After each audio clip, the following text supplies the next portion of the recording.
దీంట్లో కూడా మీరు రాసేసేది ఎక్స్ప్లెనేటరీ నోట్లో రాయండి ఏమని ఇన్ని సిహెచ్సిలలో కదని చెప్పి రికమెండేషన్ రాస్తే వాళ్ళు యాక్షన్ టేకన్ వాళ్ళు చూపారు.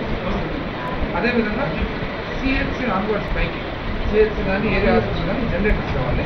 మీరు ఫస్ట్ ఒక్కొక్క ఎక్కడైతే రెస్పాన్సిబుల్ కమిటీస్ ఉన్నాయో రెస్పాన్సిబుల్ కమిటీస్ ద్వారా what is the capacity of generated power require అనేది.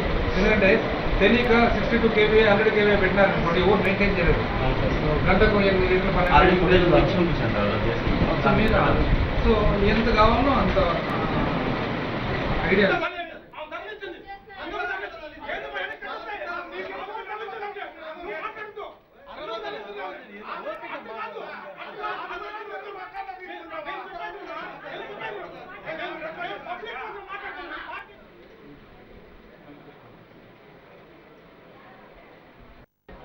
టోటల్ రన్ చేసేదానికి పెట్టుకుంటే ఏమవుతుందంటే ఆ డీజిల్ ఖర్చు హాస్పిటల్ భరాయించుకుని ఇప్పుడు ప్రభుత్వ ఆస్తి అనేది ఎప్పుడు కూడా అసెట్ క్రియేషన్ కంటే కూడా అసెట్ రన్నింగ్ అండ్ మెయింటెనెన్స్ చాలా కష్టం. కాబట్టి ఎంత అవసరమో అంతే. జనరేటర్ ఇక్కడ యాక్చువల్గా అవసరం ఉంది దీనికి operation and delivery rooms labour room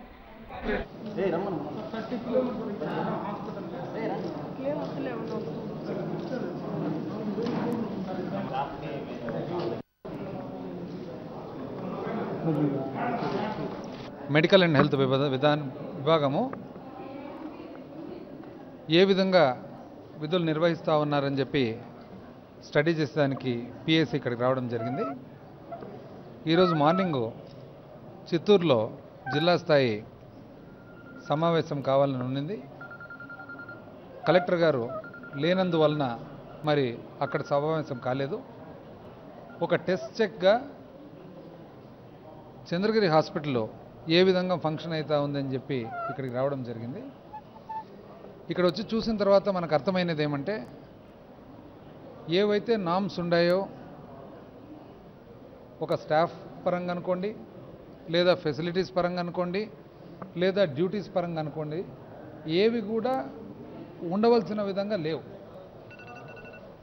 ఇక్కడ 100 బెడ్ హాస్పిటల్గా మారి కూడా కొన్ని సంవత్సరాలు అయిందని చెప్పి చెప్తా ఉన్నారు. కానీ ఇంతవరకు స్టాఫ్ ప్రొవైడ్ కాలేదు.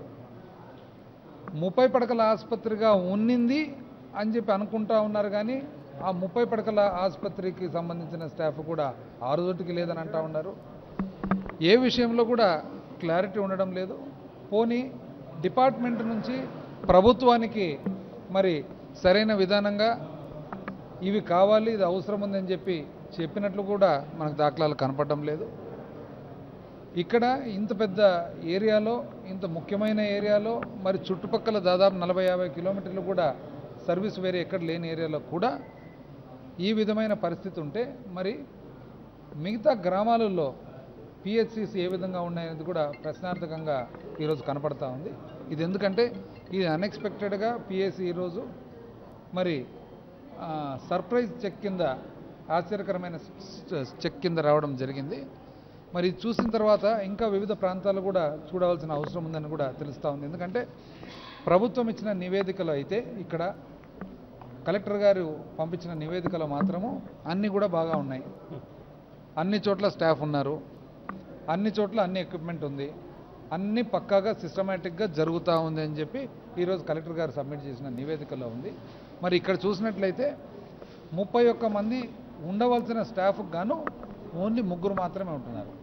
3 స్టాఫ్తో ఒక 100 పడకల ఆసుపత్రి ఏ విధంగా పనిచేస్తారనేది ఈరోజు మరి మనం గమనించాల్సిన అవసరం ఉంది. మరి అదేవిధంగా ఫెసిలిటీస్ విషయానికి వస్తే కూడా ఏ ఫెసిలిటీస్ కూడా ఇక్కడ ఉండవలసిన ఫెసిలిటీస్ కనపడడం లేదు.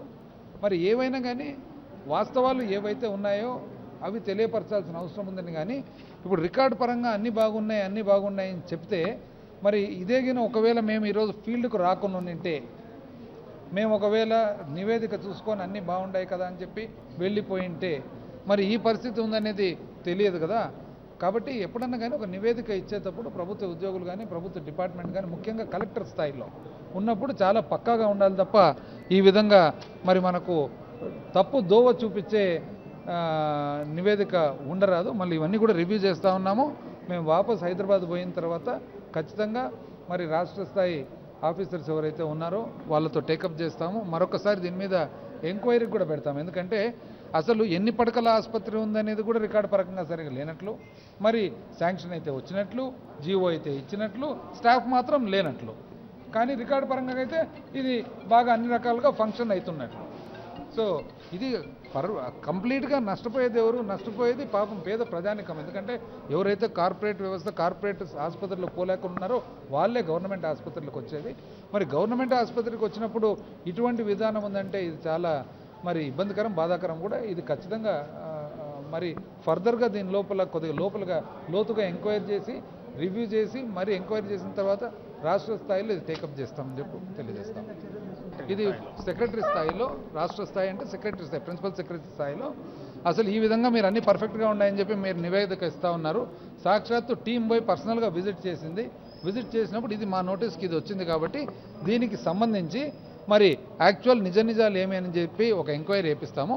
ఎంక్వైరీ చేసిన తర్వాత రేపు పొద్దున దీని రెక్టిఫికేషన్ ప్రోగ్రామ్ ఏమి ఇది ఒక్కటే కాకుండా మిగతా ప్రాంతాల్లో కూడా రాష్ట్రంలో ఎక్కడే కానీ ఇటువంటి జరగకుండా ఉన్న ఫెసిలిటీస్ పక్కగా ప్రొవైడ్ చేసేటట్లు మరి నివేదిక ఇస్తాం ప్రభుత్వం. ఇక్కడ ఏ శానిటేషన్ అంటారు? మన ఈ ఆసుపత్రి ఇంతవరకు మా నోటీసులో లేదు. ఏమంటే వేరే ప్రోగ్రామ్స్ ఇది యాక్చువల్లీ ఇదంతా ఎంక్వైరీ చేయాలంటే దాదాపు ఒక 2 రోజులు ఒక చంద్రగిరి ఆసుపత్రి పడుతుందన్నమాట. ఇది వేరే ప్రోగ్రామ్స్ ఉన్నాయి, అయినా కూడా ఎంక్వైరీ చేస్తాం ఇవన్నీ కూడా. మరి ఏమన్నా అటువంటి ఇష్యూస్ ఉన్నప్పుడు త్రూ ప్రాపర్ ఛానల్ మనకు చేరినట్లయితే ఖచ్చితంగా దాన్ని కూడా ఎంక్వైరీ చేపిస్తాం. సార్ ప్రభుత్వం కొత్త జీవో ఇష్యూ చేసింది సార్, మినిమం 12,000 రూపాయలు జీతం ఇస్తాను సార్. అది ఎప్పుడు నుంచి ప్రభుత్వం విషయం వచ్చినప్పుడు ఎందుకంటే పిఎస్సి వచ్చేసి ఎంతసేపు కూడా ఇప్పుడు వరకు ఏదైనా ఆడిట్ జరిగినది కానీ ఇవి తప్పులు పొరపాట్లు ఉన్నాయని చెప్పి కంట్రోలర్ అండ్ ఆడిటర్ జనరల్ వాళ్ళు పాయింట్అవుట్ చేసినవి మాత్రమే మనం ఇక్కడ చెక్ చేసేదానికన్నా ఉంది కదా, ఆల్రెడీ ఉంది కదా శాంక్షన్. ఇది 100 బెడ్ శాంక్షన్ హాస్పిటల్ అనేది శాంక్షన్ ఇక్కడ ఉంది. స్టాఫ్ను భర్తీ చేయలేదు తప్ప ఇది ఆల్రెడీ శాంక్షన్స్ ఉన్నాయి. సో ఇక్కడ స్టాఫ్ను భర్తీ చేయలేదు అనమాట, అంతే. అంటే ఇప్పుడు ఒక చోట ఆ రోజుకి అవసరం ఉందని అనుకునే శాంక్షన్ ఇచ్చింటారు. ఇచ్చిన శాంక్షన్ను మళ్ళీ నేను ఇవ్వనని అనేదానికి లేదు కదా. సరే అందరూ ఒకరిద్దరు కాదు, టోటల్ శాంక్షన్ ఏదైతే ఇచ్చినాలో అంతకంత శాంక్షన్ ఇచ్చేటట్టు మేము నివేదిక ఇస్తాం. మళ్ళీ దాంట్లో ఒకరిద్దరిని కాదు.